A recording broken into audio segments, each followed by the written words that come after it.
はい、今日はディル・アングレイのニューシングル歌ふみの、自分が感じた感想と参加したサイン会の模様を、少しだけ話したいと思います。サイン会当日、自分はまだ歌ふみを全く聞いておらず、視聴もしていない状態で会場で購入して、そのままサイン会に参加するという流れでした。その時にですね、ツイッターをたまたま開いたんですけども、そこでなんとボーカルのきょうさんが福岡の FM ラジオに出演するという情報を入手しまして、でそれが、ちょうどサイン会の、2、3時間前に行われるということだったんで、これはもう行くしかないなと思って、FM ラジオのところに行きました。で実際に行ってみると、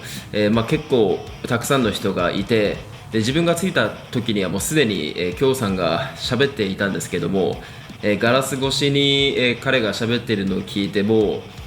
う目の前に彼がいるということがとても信じられなくて、本当に興奮しました。でラジオの内容っていうのはあまり詳しく喋らない方がいいとは思うんですけども、ラジオの、DJ さんがきょうさんに聞いていました。歌ふみというタイトルはどういう意味なんですかと。でそこできょうさんが答えたのは、自分たちの歌とか作った曲を今たくさんの人たちが、好きで聴いてくれてる。でもいずれは、自分たちの曲は忘れ去られてしまうだろうと、踏みつけられてしまうだろうということを込めて、歌ふみというタイトルをつけたということで、かなり意味の深いタイトルだったんだなというのが分かりました。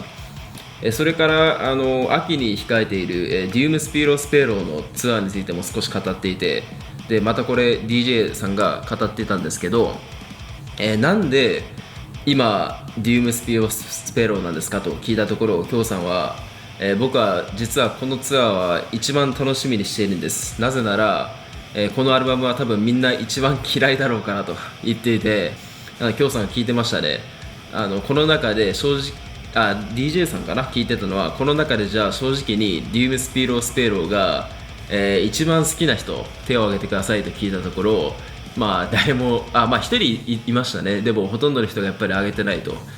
みんなが好きじゃない、ライブで盛り上がらないアルバムだからこそなんか楽しみなんだということを言っていて、でさらに実はデュームスピーロスペローが一番好きなアルバムなんだと言っていて、すごい思い入れがあって、ライブへの意気込みが あったので、自分もそのライブに参加したいと思っていますので、いまいちねこの聞き込んでいなかったデュームスピーロスペローをもっと聞き込んで、きょうさんが本当に言いたいことは何なのかとか、そういったことを歌詞の意味を理解しながら、もっと聞いてみたいと思いました。でラジオがそんなこんなで終わって、そのまま、サイン会の会場に向かいました。でサイン会の会場っていうのが、かなり郊外にあって、自分はバスで移動したんですけども、そのバスの中にももうちらほらサイン会会場で見かけた人たちが乗っていて、この人たちも行くんだろうなと思いながら移動しました。会場について驚いたのが、もうショッピングモールの中なんですけども、かなり誰でも見れるような場所だったんですよ。本当にね、親子連れとか、一般のねお客さん、そして、スーパーに買い物に来た方々がいっぱいいる中での、ディル・アングレイ今日と、なんかすごいミスマッチな感じがして、最初会場を見た時笑ってしまったんですけども、本当にねきょうさんに生の、実際に、近距離で会えてサインがもらえるんだなということを考えていると、すごく緊張していました。サイン会が始まりました。きょうさんが入ってきて、トークがちょっとだけあったんですけども、その時に印象深かったのは、皆さんここでおかずを買って帰りましょうというのが一番印象深かったですね。というのは冗談ですけど、サイン会は福岡で開かれてたんで、年内にね福岡でライブっていうのがね予定されていなかったんで、寂しがってると思うんですけども、福岡の人たちは井上さん、マネージャーの人がきょうさんに聞いていて、福岡にでライブに来ることはありますかと言ってて、あるんじゃないですかねみたいな感じのことをちらっと言っていたんで、過去のアルバムを、フューチャリングしたライブなのか、それとも全く新しい、ライブなのかどうか分かりませんけども、福岡の皆さんは期待していいんじゃないでしょうか。これが京さんのサインです。よく日本語の、ほに似ているんでほと言われていることもあるみたいなんですけども、京ということです。自分がもらったサインは、もちろんサイン会なんでね、京さんの普通の名前なんですけども、終わった後にツイートを見てみると、何やら面白い状況になってたみたいで、自分がフォローさせていただいているツイッターのユーザーの方の画像をちょっとお借りしますけども、まずこちらの方はなんかハワイっぽい服装を着ていたので、ハワイというサインをもらったみたいです。いやー、すごいですね。もうこんなことをとっさに考えられる京さんのクリエイティビティというかイマジネーションがすごいと思います。で世界に一つだけの、ね、サインハワイだと思うんですごく羨ましいです。でこちらの方は深夜京さんのサイン会に行ったのになぜか深夜ということで一番爆笑したサインでした。他になんか面白いのがあったんですけども、ちょっと画像は紹介できないですけど、痛いとかなんだっけでフランスパン、自分YouTube の名前フランスと言いますんで、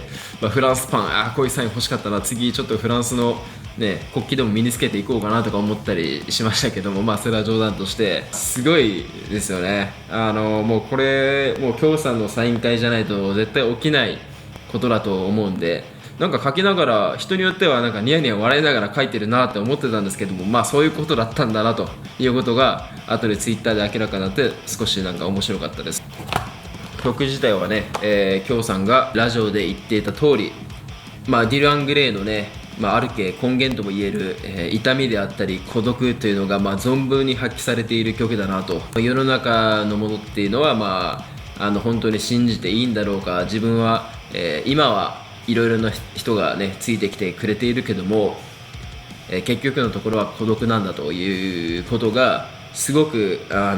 れている激しい曲です。歌踏みっていうタイトル自体も